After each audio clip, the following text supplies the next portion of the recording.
우리는 아브라함을 부를 때 믿음의 조상 이렇게 부릅니다. 그래서 모든 신앙인들의 아버지와 같은 분이 바로 이 아브라함이지요.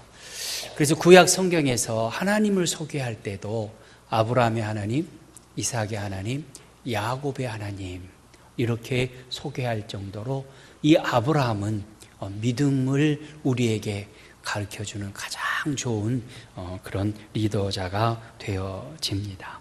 그러면 아브라함이 어떻게 믿음의 조상이 되었을까? 한번 생각해 볼 필요가 있는데요. 아브라함은 믿는 가정에 태어난 사람이 아닙니다. 아브라함은 믿음과는 전혀 상관없는, 하나님과는 전혀 상관없는 가정에 태어났습니다. 여호수아 24장 2절에 보면 아브라함의 아버지 나홀의 아버지 데라가 강 저쪽에 거주하며 다른 신들을 섬겼으나 그랬습니다. 그러니까 아브라함의 아버지는 다른 신을 섬겼던 우상 숭배자입니다. 그러면 아버지는 우상 숭배자였다 할지라도 아들 아브라함은 그러면 하나님을 알고 하나님을 예배하던 자였는가?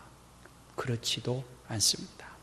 아브라함이 하나님 앞에서 어떤 예배를 드렸다거나 찬미의 제사를 드렸다거나 어떤 업적을 남긴 기록은 아예 찾아볼 수가 없습니다. 아버지도 그렇고 아들 아브라함도 하나님과는 전혀 상관없는 그와 같은 인생을 살았었습니다. 그럼에도 불구하고 하나님께서는 어느 날 갑자기 아브라함을 부르시고 믿음의 조상으로 굳게 세우셨습니다. 그렇다면 아브라함이 하나님을 믿으니 저를 의로 여기시고 믿음의 조상으로 삼으셨는데 그러면 아브라함의 이 믿음은 과연 그러면 어떤 믿음이었을까? 첫째로 아브라함의 믿음은 하나님의 말씀에 순종하는 믿음이었습니다. 하나님의 말씀에 순종하는 믿음. 우리 8절을 함께 봉독하겠습니다. 믿음으로 아브라함은 부르심을 받았을 때에 순종하여 장래의 유업으로 받을 땅에 나아갈새 갈 바를 알지 못하고 나아갔으며 아멘. 아브라함의 고향은 갈대아 우르였습니다. 이 갈대아 우르가 속한 메소포타미아 지역은 인류 4대 문명의 발상지이지요. 그러니까 갈대아 우르는 당시로서는 세계에서 가장 정비가 잘 된 최고의 도시 중에 하나였습니다.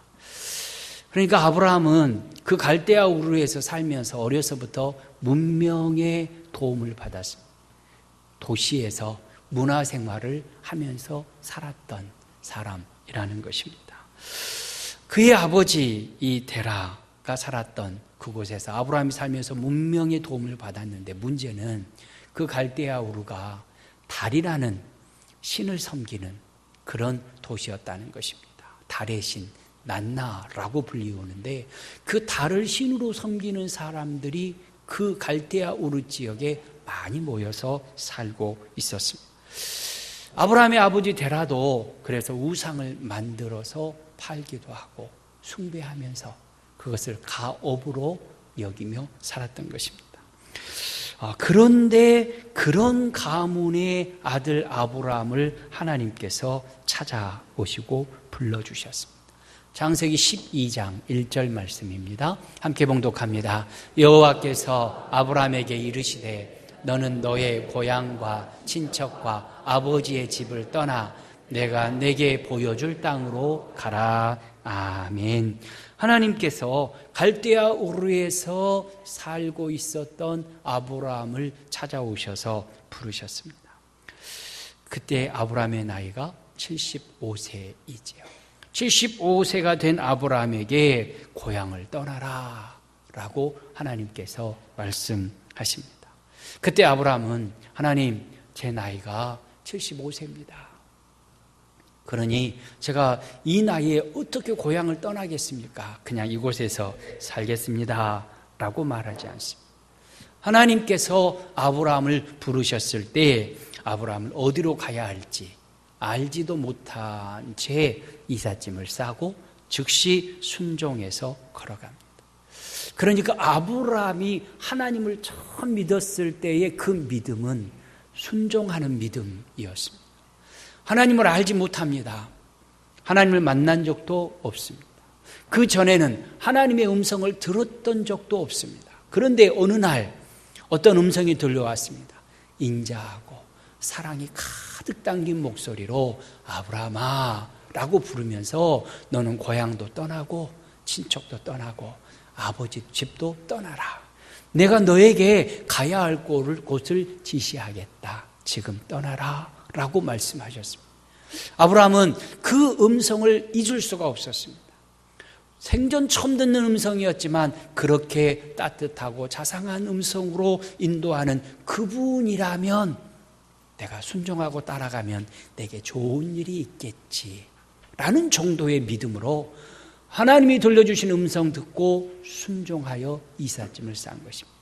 그것이 아브라함의 첫 믿음의 시작이었던 것입니다. 그래서 8절 말씀은 믿음으로 아브라함은 이렇게 시작이 되고 있습니다. 아브라함이 하나님을 만나서 하나님에게 구체적으로 계약서를 받고 그 다음에 이삿짐을 싼 것이 아니라 하나님의 그 음성 듣고 믿었다는 것입니다. 그리고 이삿짐을 싸고 순종합니다. 이렇게 아브라함이 하나님의 부르심에 순종하여서 고향을 떠났기 때문에 하나님께서는 그의 후손에게 가나안 땅을 선물로 주셨습니다. 젖과 꿀이 흐르는 가나안 땅을 온전히 차지하게 된 것이지요. 아브라함이 그렇게 순종해서 이삿짐을 싸고 친척과 아버지의 집을 떠났기 때문에 그는 믿음의 조상이 되는 놀라운 복을 받아 누리게 된 것입니다. 이러한 아브라함의 순종이 있었기에 그가 믿음의 조상이 되었는데요.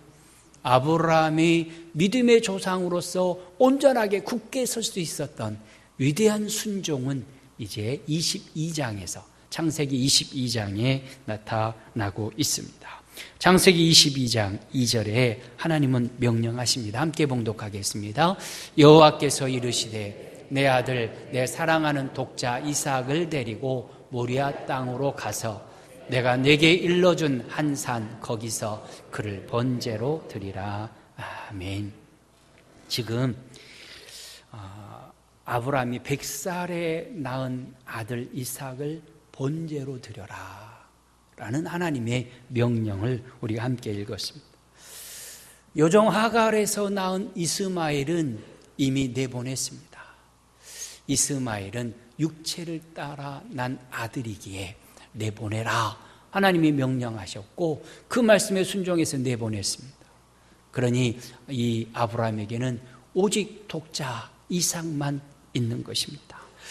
아브라함이 이 아들 이삭을 얻고서 얼마나 기뻐했던지 이름까지도 웃음이라는 이삭으로 이름을 지었습니다. 그러니 웃음이 없고 늙어서 아무런 낙이 소망이 없었던 아브라함의 집에 이삭이야말로 저들의 기쁨이고 저들의 소망이었습니다. 그런데 하나님께서 어느 날 찾아오셔서 그 이삭을 번제로 드려라 라고 명령하셨습니다. 생각해 보시죠. 이삭을 번제로 드리고 나면 아브라함에게는 아무 유익이 없습니다. 아무런 소망이 없습니다. 그리고 또 생각해 보십시오. 아들을 사람을 번제의 제물로 하나님께 드려라 라는 그 명령을 이해할 수도 없습니다. 인신제사는 이방인들이나 드리는 것이지 하나님께서는 그동안에 단 한 차례도 말씀도 하지 않으셨던 것입니다. 이해할 수 없고 순종하고 나면 이익도 없고 그로 인하여서 슬픔이 더욱더 가득하게 될 것입니다. 그럼에도 불구하고 그는 순종하며 걸어갑니다. 하나님의 명령이긴 하지만 정말 가혹한 명령이잖아요. 그럼에도 불구하고 하나님의 말씀에 순종합니다. 한마디의 원망이나 불평도 없고 또는 망설임이나 주저함도 없이 다음날 아침 일찍 이삭을 데리고 모리아 땅으로 출발을 한 것입니다. 그러면 하나님은 왜 이와 같은 명령을 내리셨을까? 창세기 12장 1절에서 아브라함을 시험하시기 위해서 그러셨다라고 라고 말씀하십니다. 아브라함에게 믿음이 있는가? 아브라함에게 하나님을 향한 순종의 마음이 있는가 하는 것을 테스트 해보기 위하여서 그렇게 명령을 내린 것입니다. 그래서 아브라함은 모리아 땅으로 갔습니다. 모리아 산에 올라갈 때는 사원을 다 남기고 이삭에게 장작을 메우고 손에 불을 들고 올라갔습니다. 아들이 묻지요. 아들이 묻습니다.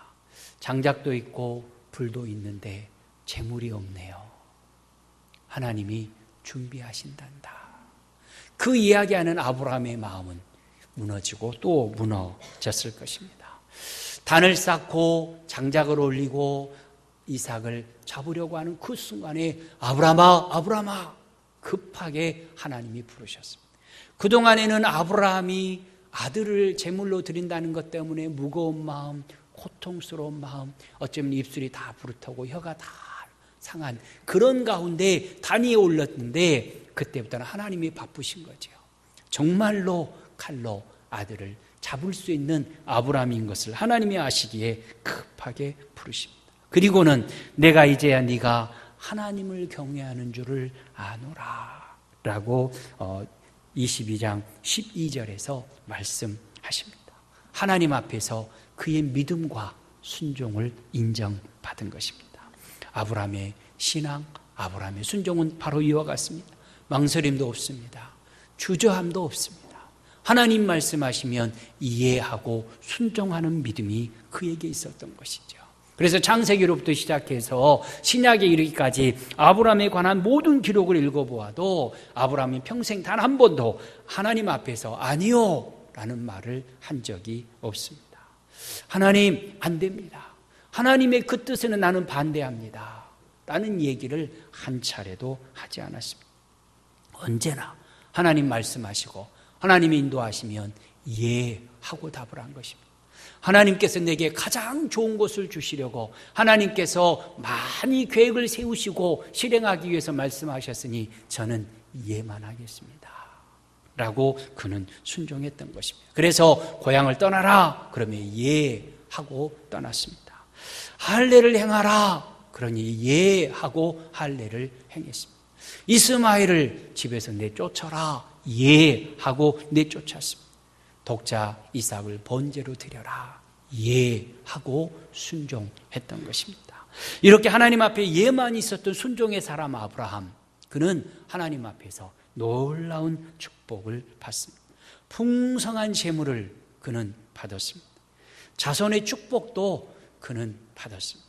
지금 저와 여러분들도 아브라함의 자손이거든요. 하늘의 별과 같이 땅의 모래와 같이 자손을 주시겠다 약속하신 대로 그 복을 받았습니다.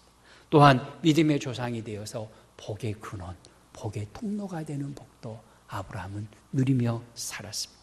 그러니 하나님의 부르심에 온전히 이해가 되지 않고 순종하면 내게 손해가 와도 순종했던 그 아브라함처럼 저와 여러분들이 순종하면 우리들도 아브라함의 그 믿음, 아브라함이 받았던 그 축복을 누리며 살아가게 되어질 줄로 믿습니다. 이렇게 아브라함은 순종하는 믿음이었습니다.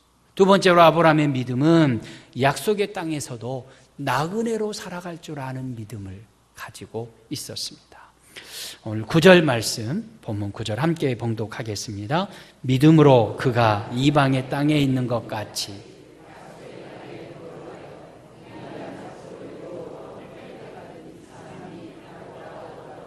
장막에 거하였으니 아멘.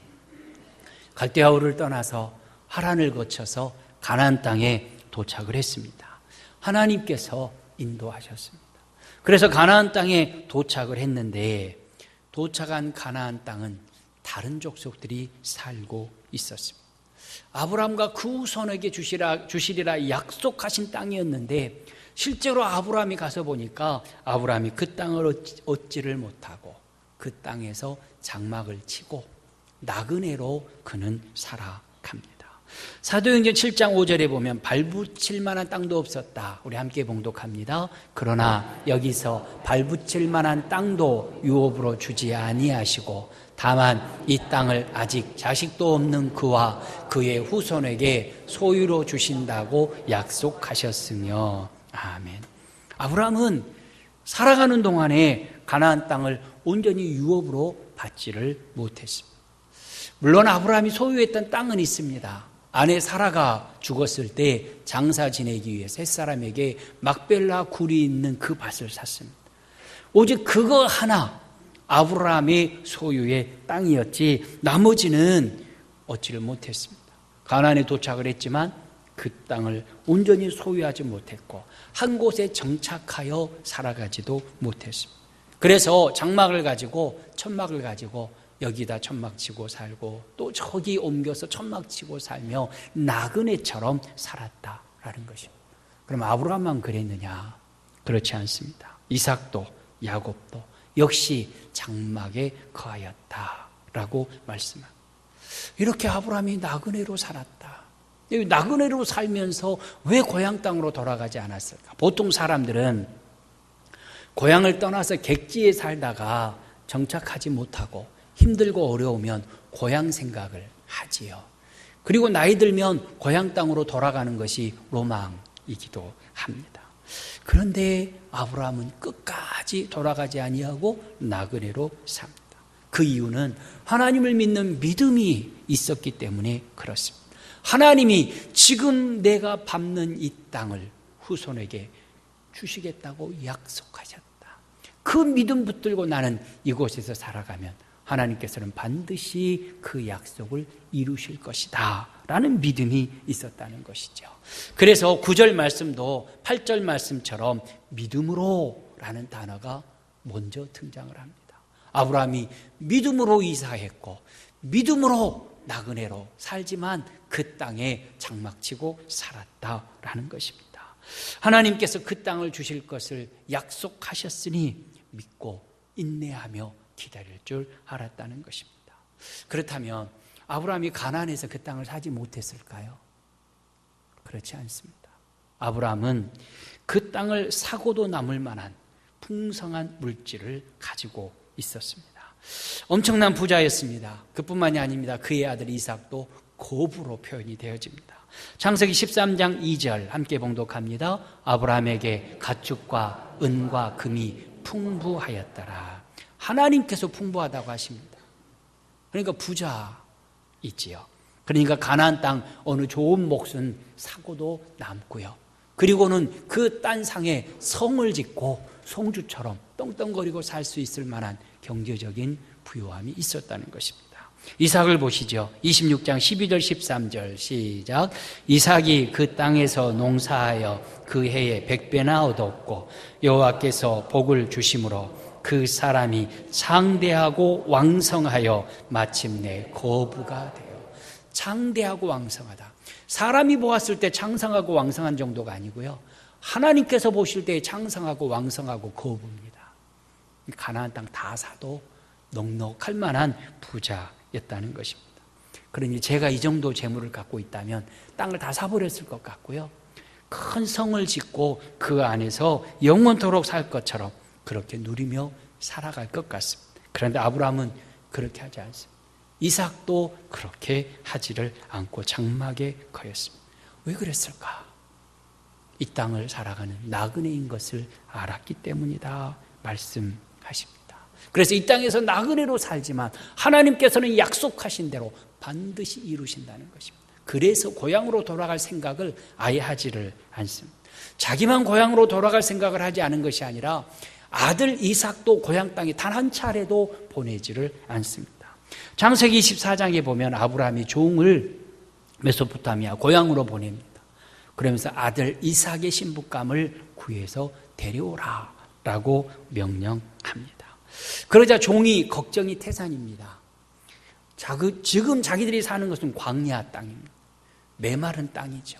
메소포타미아 사는 사람들이 가나안 땅에 사는 사람들이 어떻게 사는지를 압니다. 집도 없고 물을 구하기도 어렵고 떠돌이로 나그네로 살아가야 한다는 것을 다 압니다. 그러니까 그 도시에서 살던 도시 처녀가 가나안 땅으로 시집을 올 리가 만무한 것이죠. 그러니까 이 종이 염려를 한 것입니다. 그래서 창세기 24장 5절에 보면 여자가 나를 따라 이 땅에 오려고 하지 아니하거든 내가 주인의 아들을 주인이 나오신 땅으로 인도하여 돌아가리까. 도시 처녀가 이 광야로 오지 않으려고 할 것은 불을 보듯 환한데, 그러면 이삭 도련님을 데리고 가면 이삭 도련님이 잘생기고 멋지게 생겼으니까 결혼시킬 수 있지 않을까요? 바로 그런 얘기입니다. 그럴 때 아브라함이 이렇게 답을 합니다. 7절 8절 함께 봉독하겠습니다.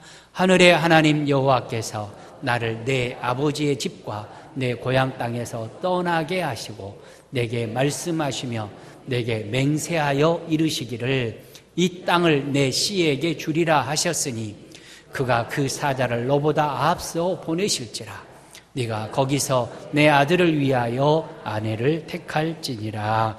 만일 여자가 너를 따라오려고 하지 아니하면 나의 이 맹세가 너와 상관이 없나니 오직 내 아들을 데리고 그리로 가지 말지니라. 아멘. 하나님께서 이곳으로 이사하게 하셨다. 그리고 자식을 주시겠다고 하셨고 그 씨로 인하여서 번성하게 하리라 약속하셨으니까 이삭의 신복함, 하나님께서 하나님의 사자를 너보다 먼저 보내서 준비하실 거야. 염려하지 마라 라고 아브라함이 답을 한 것입니다. 그렇습니다. 하나님이 저와 여러분들을 구원하셨습니다. 그냥 구원하신 것이 아니라 아들의 핏값을 주시고 구원하셨습니다. 그래서 하나님께서는 성도 여러분들의 가는 길에 항상 하나님의 사자를 먼저 보내서 그 길을 예비하시고 준비하시는 분이 우리 하나님이십니다. 그러니 내가 걱정하고 염려하고 근심할 필요가 없다는 것입니다. 내가 밤새 염려하고 근심하고 걱정했던 것들을 하나님께서는 다음날 아침에 간단히 해결해 버리시는 하나님. 그러니까 기도로 맡기고 하나님을 바라보기만 하면 되는 것입니다. 어쨌든 아브라함은 자기가 돌아가지 않을 뿐만이 아니라 아들도 돌아갈 필요가 없다. 하나님이 약속이 있으니까 라는 믿음으로 그는 하나님을 바라보며 온전히 그 땅에 지금은 나그네처럼 살지만 만족하며 기뻐하며 감사하며 살아갔던 것입니다. 하나님의 약속을 믿었기 때문입니다. 그리고 그 땅을 주시겠다고 하는 약속은 출애굽 이후에 여호수아와 더불어 들어간 이스라엘 민족들에게 그 땅이 온전히 주어집니다. 그렇지만 아브라함은 조급해하지 않았습니다. 하나님이 지금 주시지 않는다고 안달복달하지도 않았습니다. 믿으면 이루실 것을 확신했기 때문에 그렇습니다. 성도 여러분들도 이 아브라함처럼 기다릴 수 있으십니까? 혹시 너무 조급하지 않으신가요? 하나님 앞에 기도하고 나서는 당장 기도 응답이 이루어지지 않는다고, 하나님은 내 기도는 들으지 않으시고 왜 내 호소는 응답하지 않으시냐고 조급해하지 않습니까? 하나님 앞에 복도 지금 당장 받아야 된다라고 안달복달하고 있지는 않습니다. 하나님이 주시는 하나님의 나라, 그 부요한 복은 주실 것을 믿으면서 당장 달라고 하지 않으시잖아요. 천국에 지금 당장 가고 싶다고 하신 분 계신가요? 없으시잖아요. 조금은 기다리고 하나님께서 복을 예비하셨다가 주실 것이고, 아브라함에게 예비하셨다가 이삭도 아니고 야곱도 아니고 한참 뒤에 430년 500년 뒤에 그때야 주시게 되는 그것을 아브라함이 믿음으로 기다렸다면 우리들도 하나님이 나를 사랑하신 것을 확신하고 하나님을 믿으면 나를 의롭게 여겨주신다는 것을 확신하면서 기다리고 인내하는 아브라함의 믿음, 지금은 나그네처럼 살아도 하나님은 천국을 내게 주신다고 하는 확신 가지고 믿음으로 살아가는 저와 여러분 다 되어지시기를 주의 이름으로 축원합니다. 세 번째로 아브라함은 영원한 본향을 바라보며 살았습니다. 아브라함의 믿음은 천국 바라보며 살아가는 믿음이었다는 것입니다. 지금은 나그네로 살지만 천국에는 내 집이 있다라는 것입니다. 우리 10절 함께 봉독하겠습니다. 이는 그가 하나님이 계획하시고 지으실 터가 있는 성을 바랐음이라. 아멘.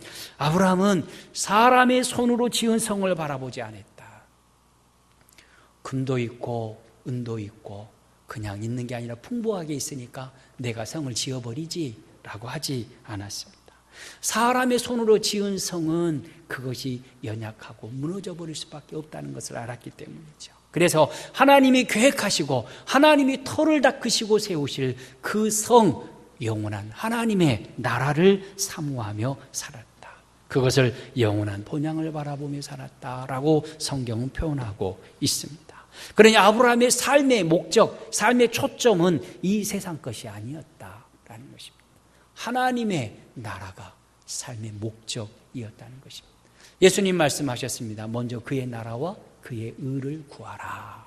그리하면 이 모든 것을 너희에게 더하시리라 말씀하셨습니다. 아브라함은 예수님께 그 말씀 듣지 않았는데도 불구하고 그는 영원한 본향 하나님의 나라를 바라보고 살았습니다. 하나님의 나라를 바라보고 하나님을 믿는 믿음 가운데 살았더니 금도 풍부했고 은도 풍부했습니다. 그의 아들 이삭은 창성하고 왕성하고 고부가 되었습니다. 그 이유가 무엇이냐면 이 땅에 금 바라보고 은 바라보고 살아가는 것이 아니라 하나님의 나라를 바라보고 살았더니 하나님께서 예수님께서 기도로 가르쳐 주신 것처럼 일용할 양식을 채우시되 풍성하게 채워주셔서 풍부하게 되었다는 것입니다.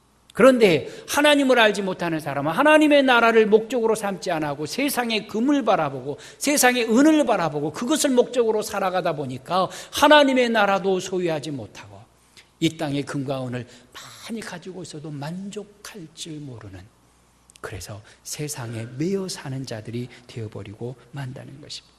그러니 우리의 행복은 눈에 보이는 이 땅에서 많은 것을 얼마나 누리고 살아가느냐에 있는 것이 아니라 내 눈이 무엇을 바라보고 하나님의 나라를 바라보고 사느냐, 이 땅을 바라보고 사느냐에 따라서 행복과 불행이 결정되어진다는 것입니다. 하나님의 나라를 소망으로 삼고 살아가는 사람들에게 하나님께서 금도 풍부하게 은도 풍부하게 주시면 세상 사람들이 볼 때는 저 사람 예수 믿더니 성공했어 라고 말할 수 있겠죠. 그런데 우리는 그러할 때 어떻게 살아야 되는가? 하나님이 내게 주신 것이니 하나님의 나라를 위하여 헌신하고 하나님이 내게 주셨으니 하나님께서 함께하게 하신 이웃과 가난한 자들과 함께 나누며 감사하며 살아가면 하나님께 기쁨이 되는 것입니다. 만약에 우리 안에 슬픔이 있고 고통이 있고 어려운 일이 있고 경제적으로 가난이 찾아오게 된다면 어차피 우리의 영원한 소망은 하나님의 나라에 있는 것입니다. 하나님께서 나를 하나님의 나라만 바라보라고, 하나님의 나라를 바라보고 하나님만 의지하라고 이렇게 때로는 어려움을, 슬픔을, 고난을 내게 주시는 거예요. 내게 풍성하게 주시면 내가 하나님을 바라보지 아니하고 물질을 바라볼 것 같아서 나를 너무너무나 사랑하시는 하나님이 하나님만 바라보라고 거두어 가셨구나 고백하며 하나님을 더욱더 의지하면 그 힘든 일도 잘 극복하고 주님 앞에서 샘을 얻어서 풍성한 하나님의 나라 백성으로 살아가게 될 것입니다. 오늘의 주인공 아브라함이 그랬습니다. 아브라함은 하나님의 나라의 소망을 두고 이 땅에서는 장막을 치고 나그네로 살았습니다. 아브라함이 부자였음에도 불구하고 집을 짓고 성을 짓지 아니하고 장막에 거주했던 것은 이 세상과 물질의 마음을 빼앗기지 않기 위해서, 그것을 차지하고 그것을 누리기 시작하는 순간부터 재물의 노예가 될 것을 알았기 때문에 바로 그렇게 나그네로 장막치고 살았던 것입니다. 성도 여러분들의 삶은 어떻습니까? 이 세상에 있는 것에 온통 마음을 빼앗기고 살고 계시지는 않습니까? 그렇다면 이제 눈을 들어 주님을 바라보시기 바랍니다. 이 세상 것이 아니라 저 이 세상 너머에 하나님의 나라를 바라보기 시작하는 그 순간에 우리는 하늘의 부요함으로 풍성함을 누리고 이 땅에서도 하나님이 시시때때로 채우시는 일용할 양식으로 인하여 행복한 삶을 살아가게 될 것입니다. 우리가 본향을 바라보아야 될 이유가 또 있습니다. 우리의 시민권이 하늘에 있기 때문에 그렇습니다. 빌립보서 3장 20절 우리 함께 봉독하겠습니다. 그러나 우리의 시민권은 하늘에 있는지라 구원하는 자 곧 주 예수 그리스도를 기다리노니. 아멘. 우리의 시민권은 하늘에 있다. 우리의 시민권은 시시하게 이 대한민국 주민등록증 광양이나 순천이나 또는 여수의 시민권, 그 정도가 아니다. 우리의 시민권은 하나님의 나라의 시민권이 내게 주어져 있다는 것입니다. 그러니 바라볼 것이 영원한 본향, 하나님의 나라를 바라보며 살아가야 된다라는 것입니다. 그러면 우리를 위하여 예비해 두신 성, 그 하나님의 나라를 바라볼 때 어떠한 시험도, 어떠한 환난도, 어떠한 고난도 잘 슬기롭게 극복하게 되는 담력을 얻게 되고, 어떠한 상황 가운데서 감사합니다, 하나님으로 인하여 기쁨이 충만합니다 고백하게 되어질 줄로 믿습니다. 결론을 맺으려고 합니다. 믿음의 조상 아브라함이 우리에게 보여준 믿음은 말씀에 순종하는 믿음입니다. 이해가 되지 않아도 순종하면 내게 손해가 가득하고 사랑하는 아들이 죽는 고통을 겪는다 할지라도 순종할 수 있는 믿음이 아브라함의 믿음이었습니다. 그래서 망설임도 없고 주저함도 없이 그는 즉시 순종을 했던 것입니다. 그것이 아브라함의 믿음이고 믿음의 조상되어지는 그러한 믿음이었습니다. 그 순종이 얼마나 중요한지 마르틴 루터 종교개혁자는 이런 말을 했습니다. 나는 이적을 행하기보다는 순종하기를 원한다. 이 땅에 사역자들이 이적 행하는 것을 얼마나 좋아하고 기뻐하겠습니까? 기도하면 즉시 이적이 나타나서 병이 낫고 즉시 문제가 해결되어진다면 얼마나 감사가 넘치겠습니까? 그런데 루터는 그거 행하기보다 내가 순종하기를 원한다. 이적이 내게 일어나지 않아도 된다. 내게 질병이 낫는 이적, 내 아픔이 사라지는 기적이 일어나지 않는다 할지라도 내가 오늘 하나님의 말씀에 순종하면 그것이 기적보다 훨씬 더 큰 기적이다. 그래서 순종하기를 원한다 고백한 것입니다. 사실 믿음과 순종은 뗄래야 뗄 수가 없는 관계입니다. 믿으면 즉시 순종하게 되어 있습니다. 엄마를 믿으면 딸은 엄마가 말하는 것에 대해서 무조건 순종하게 되어 있습니다. 그런데 길을 걸어가다가 어떤 아저씨가 내게 무엇인가를 말했습니다. 그럴 때 순종하지 않습니다. 왜냐하면 그 아저씨를 안 믿으니까. 그렇죠? 내가 믿는 사람들의 말을 듣고 순종하는 것이지 믿지 않는 사람들의 말은 순종할 필요가 없죠. 그러니까 믿음과 순종은 밀접한 관계, 거의 하나와도 같은 밀접한 관계에 있다는 것입니다. 그래서 믿으면 순종하게 되어 있습니다. 순종에도 여러 가지가 있겠죠. 믿음으로 순종하는 것이 있고 억지로 의무감으로 순종하는 것이 있고 두려움 때문에 순종하는 것도 있겠지요. 근데 우리가 아브라함의 믿음을 보면 두려움의 순종이 아니라 믿음의 순종이었다. 성도 여러분들의 순종은 어떠십니까? 믿음의 순종입니까? 억지나 두려움입니까? 아브라함처럼 믿음으로 순종하고 영원한 본향 하나님의 나라를 바라보며 이 땅에 나그네의 삶을 성공적으로 살아가실 수 있기를 바랍니다.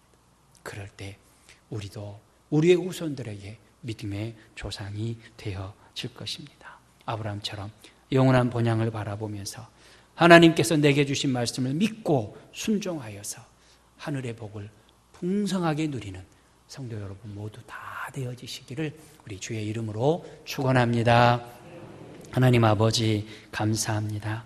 믿음으로 순종했던 아브라함의 삶을 묵상하며 우리가 이 땅에서 어떻게 살아가야 할 것인가 배우며 깨닫게 해주신 감사를 드립니다. 아버지 하나님, 아브라함이 이해가 되지 않아도 유익이 되지 않아도 즉시 순종했던 것처럼 하나님, 저희들도 하나님의 말씀에 즉시 순종함으로 영원한 하나님의 나라 본향을 바라보면서 하늘의 복을 이 땅에서 누리며 살아가는 신실한 하나님의 사람들이 되어질 수 있도록 도와주시옵소서. 예수님의 이름으로 기도하옵나이다. 아멘.